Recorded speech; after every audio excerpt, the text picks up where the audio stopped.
If you've been playing Dungeon Hunters for more than like an hour, you already know this game lies to you at the start because your weapons feel fine at the beginning, but really fell off later. And like, if your weapon can't control space, can't thin mobs fast, or can't give you time to think, you're just reacting the entire run. And reacting is how you get folded instantly. In this video, I'm going to talk about which weapons slow the game down for you and which ones force you to play aggressive, and which ones trick you into dying, and which ones actually make late levels feel pretty easy to manage.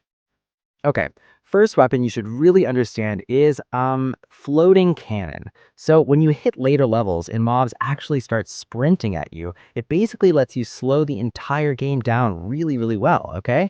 You don't want to rush, and please don't panic because panic makes you miss position. You set up shots and mobs will literally walk into your damage, and like elites get chipped before they even touch you, which already removes pressure.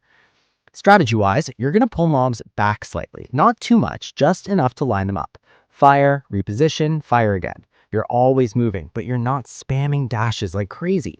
And final bosses feel way easier because you're not dancing in melee range like other idiots. You're literally controlling space the whole time. So this is SS tier straight up. Okay, jumping somewhere totally different. Hammer. Listen, this one will teach you patience, like literally, but not in a good way, to be honest with you. It's slow, hits feel heavy, but enemies just hit back harder. You swing, you commit, and if you miss timing, you get punished, absolutely. You can use this early just to learn enemy patterns, but you really shouldn't invest anything into it. This is down to C tier, and you should move on fast, like really fast. Now, let's talk about Death Scythe. So this flips your mindset. With Death Scythe, slowing down is actually very bad for your runs. Hesitation gets you surrounded. You don't back up much, you push forward. What you want to do is enter rooms aggressively, swing early, keep mobs in front of you. Um, because the AoE is huge, so once it clicks, mobs really just disappear. And like bosses with ads stop being scary because ads don't survive long enough to matter. This is easy SS tier, but only if you commit to this playstyle. Okay, next we've dual Berettas. So early game, these feel kind of nice, offers range, safety, helps you learn spacing, but like the damage drop off is real. You're gonna notice enemies taking longer to die, and that's your cue to move on. Don't upgrade these too much. This is going straight into the B tier zone. Now next is Magic Book. This is one of those picks where you don't feel powerful, but you also don't feel weak at the same time. Offers consistent range damage, steady scaling, and is really forgiving. Your strategy here is actually spacing and target priority. You keep your distance, clear trash, then focus on elites one at a time. This is great for farming or learning harder dungeons without taking a lot of stress. For me, this is solid S tier. Okay, now let's talk about Saw. So this thing has range issues, scaling issues, and just feels awkward later. It's fine early when you're just getting started, but that's it. Use it, learn basics, replace it fast. Dropping this one in C tier. Then we've got Electric Saw. Now this is a different story altogether. This one is super aggressive. Like you go in, things really die fast, but you have to commit fully. You want to time your entry, burst damage, clear fast, then reposition. If you hesitate, you get punished. This is SS tier, but not beginner friendly at all. Next is shield. And like people actually sleep on this, but if you're under geared or pushing to higher levels, you probably shouldn't because this can save your runs. You clear slower, yeah, but you survive. Your strategy here is patience, blocking damage, waiting for any openings, letting cooldowns come back. This one is A tier, especially for safer playstyles.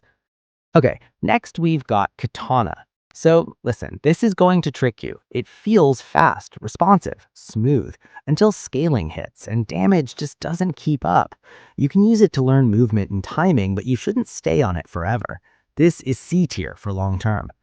Now we've got Guitar. So it offers wide attack coverage, which is huge when the room gets crowded. You don't have to aim perfectly, you just position well and let the wide swings do the work for you. This can carry a lot of your mid-game runs very comfortably, so this is S tier. Next one is Mantis Blades. So early game, these feel amazing, like really amazing. Fast, bursty, fun. But like later, when mobs hit harder and melee becomes risky, you can still make it work, but you'll feel the fall off. So this is A tier overall for me. Then we have Bass. It's kind of niche, works in specific situations, but DPS isn't great long term. Use it if you like it, but don't expect miracles. This is straight bottom B tier pick. Okay, now let's talk about Scarlet Edge. So this one is pretty stressful, to be honest with you, but like in a good way, actually. Attack speed is insane. Burst damage kills bosses, but you have to play it clean. You hit dash, never get greedy. One mistake and you're gone. This is like SS tier if you respect positioning and all. Last one is Golden Guard. Balanced, reliable, not fancy at all. Damage is okay, and like survivability helps. You play steady, don't overextend, and it carries you through the mid game very easily. This is A tier for me. Now, before you go, I want to talk a bit about elements because this matters more than you think. Fire is for clearing mobs fast. Poison does well in long boss fights where damage over time stacks up. Thunder is bursty and works really well with ranged weapons, so matching elements properly makes runs smoother instantly. And listen, one more thing you really gotta understand. This game rewards smart upgrades early. You don't want to dump resources into starter junk. You want to actually commit to something that scales really well.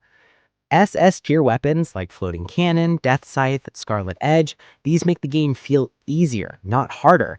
S tier weapons can still carry you far if you play smart. So yeah, that's the full list. Drop a like if this helped, comment what weapon you're using right now, and yeah, good luck surviving the next world.